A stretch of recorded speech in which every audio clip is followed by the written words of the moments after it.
আমি আমার পরিবারের দিকে তাকালে সমস্যা ছাড়া কিছুই দেখি না।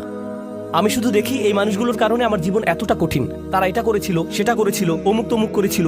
আপনার মাথায় সব সময় তাদের বিরুদ্ধে অভিযোগের তালিকা ঘুরতে থাকে, যেন আপনার মাথায় এর বসবাস। সর্বদা কল্পনায় বারবার ঝগড়ার সময়টাতে ফিরে যান। আমার এখনো মনে আছে তুমি কি কি করেছিলে, আমার এখনো মনে আছে তুমি কি বলেছিলে। তাদেরকে আপনি ওই ঘটনাগুলোর আলোকেই বিচার করেন। এখন আপনি তাদের দেখেন আপনার সমস্ত কষ্টের মূল হিসেবে। তারা এখন এতটুকুতেই সীমাবদ্ধ হয়ে গেল। এটাই হলো বাতিল। যদিও তারা আপনাকে কষ্ট দিয়েছে, এর পেছনে রয়েছে আল্লাহর নিয়ামত। আপনাকে অবশ্যই সেই নিয়ামত আবিষ্কার করতে হবে।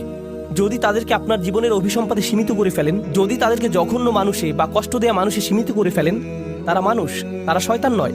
কেউই ফেরেশতা নয় এবং কেউই শয়তান নয়। আল্লাহ ফেরেশতা এবং শয়তান সৃষ্টি করেছেন, তারা ভিন্ন ধরনের প্রজাতি। আমরা মানুষ। এর মানে কি জানেন?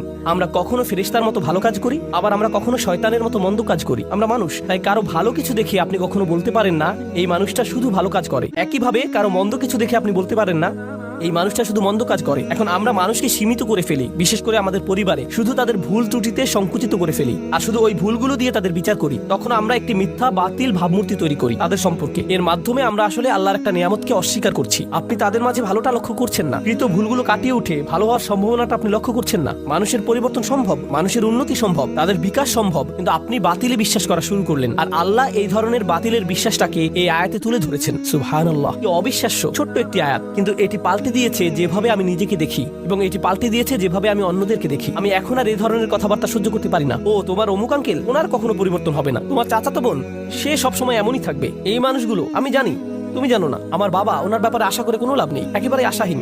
কাউকে এভাবে আশাহীন বলার আমরা কে? কারো ভবিষ্যৎ নির্ধারণ করার আমরা কে? আফাবিল বাতিল মিনুন অবিনিয়ামাতিল্লাহি হুম ইয়াকফুরুন।